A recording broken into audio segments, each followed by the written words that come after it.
Assalamu alaikum, my dear friends. Welcome back to our online class. I hope that you all have understood the previous topic very well. Today I am going to teach you interrogative sentence. Interrogative sentence को direct speech से indirect speech में कैसे बदलना है और जिस तरीके से पिछली टॉपिक्स बहुत ही ज़्यादा आसान थी, आज की टॉपिक भी बहुत आसान है। शर्त सिर्फ इतनी है कि आप लोग वीडियो को एंड तक ज़रूर देखें।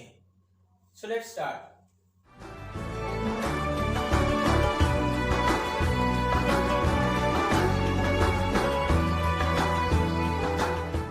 इंटरोगेटिव सेंटेंस यानी क्वेश्चन वाले सेंटेंस।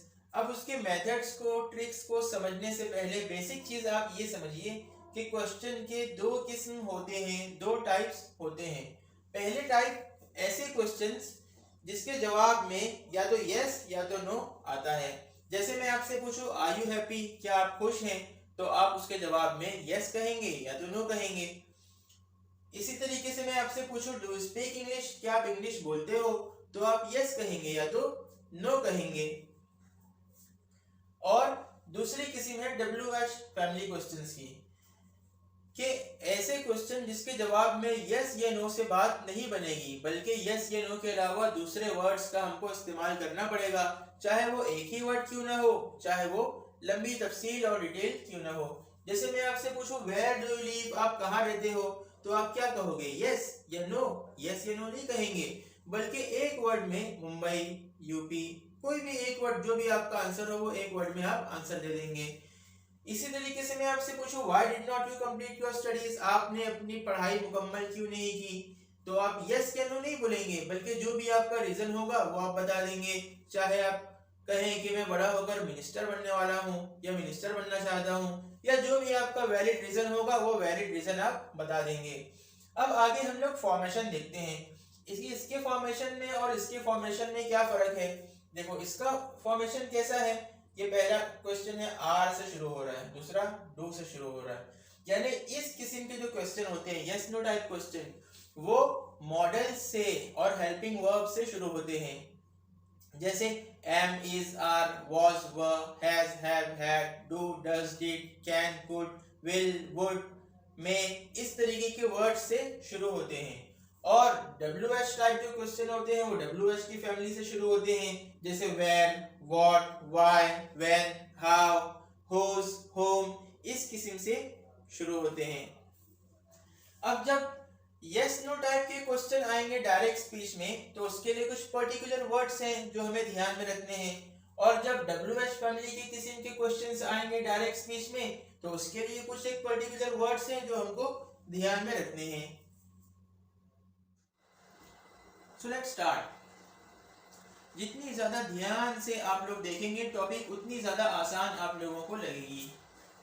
अब इसके कुछ रूल्स एंड रेगुलेशन है, उसको भी हम लोग समझ लेंगे एक्सरसाइज सॉल्व करते हुए।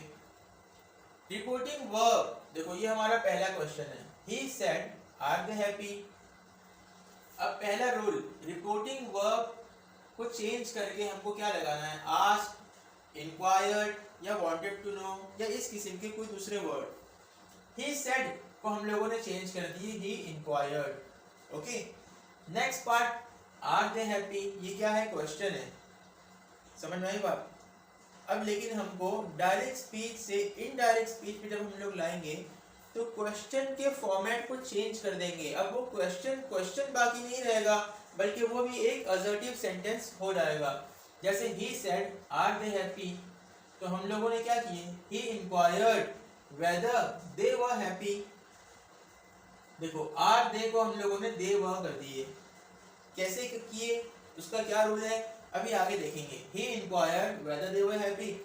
दूसरा रूल, यस नो टाइप का अगर क्वेश्चन होगा तो हम रिपोर्टिंग वर्ब के बाद वेदर या तो इफ, इसका एडिशन कर देंगे। जैसे ही इंक्वायर्ड रिपोर्टिंग वर्ब हो गया, उसके बाद हमने क्या ऐड किए, whether they were happy, are they को हम लोगों ने दे वर कर दिए।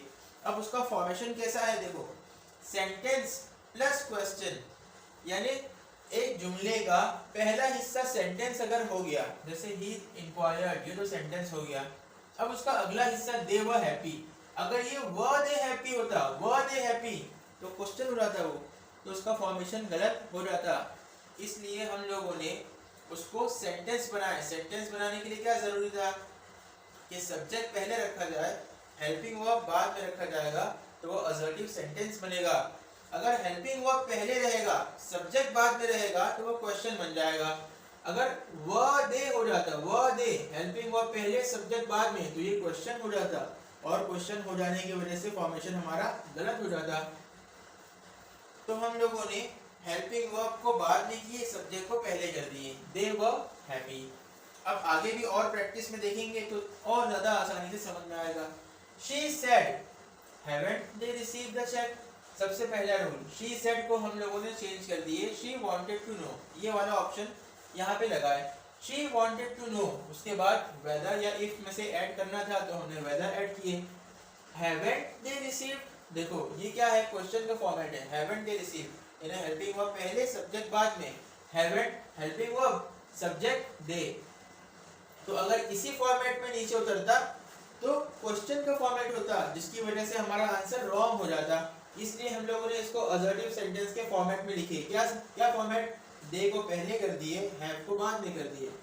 She wanted to know whether they had not received the cheque. Did you understand? Next question. Nawab said. Nawab wanted to know. Reporting verb said था, हमने यहाँ क्या लिखे, Nawab wanted to know. अब यहाँ पे yes no का question था, whether और if में से सिलेक्ट करना था, तो हमने if सिलेक्ट किए। Nawab wanted to know if Mr. Malik was at home. Same process है, देखो is Mr. Malik को हमने Mr. Malik was कर दिए। If Mr. Malik was at home, अब ये क्वेश्चन मार्क अगर लगेगा तो आंसर हमारा रॉन्ग हो जाएगा। क्यों? क्योंकि sentence plus question is equal to wrong. You understand? Next question, do you remember me, he asked. अब यहाँ पे रिपोर्टिंग वर्ब देखो बाद में है, कहीं कहीं ऐसे भी फॉर्मेशन होते हैं। Do you remember me, he asked. He asked whether, ये पहला और दूसरा हमारा सॉल्व हो गया। He asked whether he remembered him. Do you की जगह he remembered him. Next question. Will you see me tomorrow? He asked. So what is the answer? He asked whether he would see him the next day. Is it clear to all? Reporting verb की जगह पर हम ask लगाएंगे या inquired लगाएंगे या wanted to know लगाएंगे। Next, yes no वाले अगर क्वेश्चन होंगे तो वेदर या तो इफ का एडिशन करेंगे। नेक्स्ट रूल क्या है कि क्वेश्चन में तो इंटरोगेटिव सेंटेंस थे, मगर आंसर में इंटरोगेटिव सेंटेंस नहीं रहेंगे, बल्कि उसका फॉर्मेशन चेंज करके हम उसको असर्टिव सेंटेंस बना देंगे। Now let's see the next topic कि अगर क्वेश्चन WH फैमिली वाले होंगे तो उसमें किस तरीके से चेंज करेंगे और उसका आंसर कैसे पता करेंगे। See the first question, he said Who are you? तो हमारे रूल्स क्या क्या हैं कि रिपोर्टिंग वर्ब के बदले में ask, inquired, wanted to know, etc. लगा देंगे। अब जब क्वेश्चन हेल्पिंग वर्ब वाले थे यानी yes और no वाले थे, तो वहां पर हम लोग whether या if का इस्तेमाल कर रहे थे। अब अगर क्वेश्चन WH फैमिली वाले हैं तो यहाँ पर कोई एक्स्ट्रा वर्ड का इस्तेमाल नहीं करेंगे, सेम वर्ड को यूज करेंगे, लेकिन आगे के रूल फॉलो करेंगे। क्या रूल फॉलो करेंगे? ये सेंटेंस यानी रिपोर्टिंग वर्ब या असर्टिव सेंटेंस हो चुका है, तो इसके बाद वाला जो हिस्सा है उसको क्वेश्चन फॉर्म में नहीं रखेंगे। और क्वेश्चन का फॉर्म क्या होता है? हेल्पिंग वर्ब अगर पहले है, सब्जेक्ट बाद में है, तो वो क्वेश्चन हो जाता है। तो हमको ये फॉर्मेशन चेंज कर देना है कि सब्जेक्ट को पहले कर देना है, हेल्पिंग वर्ब को बाद में कर देना है। He said who are you, तो हम लोगों ने आंसर क्या बनाया? He asked who he was. Did you understand? इसी तरीके से सारे क्वेश्चंस हैं। She said, "What are you looking for?" She inquired, यहाँ पे she asked भी हम कह सकते थे। She inquired, what was he को हमने चेंज कर दिए और he was looking for। ये प्रेजेंट फॉर्म था, इसका पास्ट फॉर्म लिखे हैं यहाँ पर, और इसके फॉर्मेशन को, क्वेश्चन के फॉर्मेशन को चेंज कर दिए। She inquired what he was looking for. Next, she said, why did not you invite them in your party? She inquired why। अब देखो ये पास्ट सिंपल का सेंटेंस था, तो इसलिए हम लोगों ने इसको पास्ट परफेक्ट कर दिए। why he had not invited them in his party. Next, he said, how much does it cost to rent a room? ये सेंटेंस कौन सा है? प्रेजेंट सिंपल, तो हम लोगों ने इसको पास्ट सिंपल में किया. He wanted to know how much it cost. ये cost irregular verb है जो तमाम फॉर्म्स में सेम रहता है. It cost to rent a room. Next, she said, why were the children not playing? Past continuous tense, तो हम लोगों ने इसको past perfect continuous में किया. She asked why the children had not been playing. were की जगह पर उसके नीचे had not been आना चाहिए था, लेकिन अगर ऐसा करते तो वो क्या हो रहा था? क्वेश्चन हो रहा था. इसलिए हम लोगों ने क्वेश्चन के फॉर्मेशन को चेंज कर दिया और she asked why the children had not been playing, इस तरीके से लिख दिया. Did you all understand? Reporting verb, एक छोटा सा रिवीजन. रिपोर्टिंग वर्ब के बदले में asked, inquired, wanted to know etc. हम लोगों ने लिख दिया.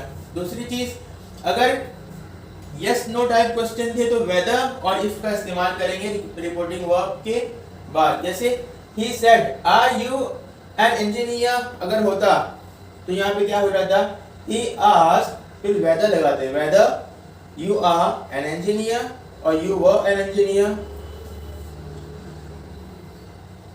नेक्स्ट, रूल क्या क्या है कि सेंटेंस के बाद का जो हिस्सा है वो क्वेश्चन होना चाहिए. अगर क्वेश्चन होगा तो वो सेंटेंस. नेक्स्ट रूल क्या है कि अगर सेंटेंस है तो सेंटेंस के बाद का हिस्सा भी सेंटेंस होना चाहिए. ये अगर क्वेश्चन हो जाएगा तो वो सेंटेंस फॉर्मेशन रॉन्ग हो जाएगी. हेल्पिंग वर्ब के बाद सब्जेक्ट अगर आता है तो क्वेश्चन हो जाता है. जैसे आर के बाद सब्जेक्ट आया, आर यू, तो ये क्वेश्चन हो गया. हम लोगों ने इसको अल्टरनेटिव बनाने के लिए यू का ही कर दिया और आर का was. He was, he asked who he was.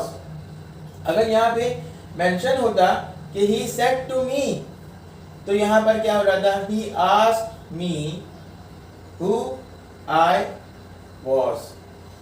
Next, she said what are you looking for, तो she inquired what he was looking for.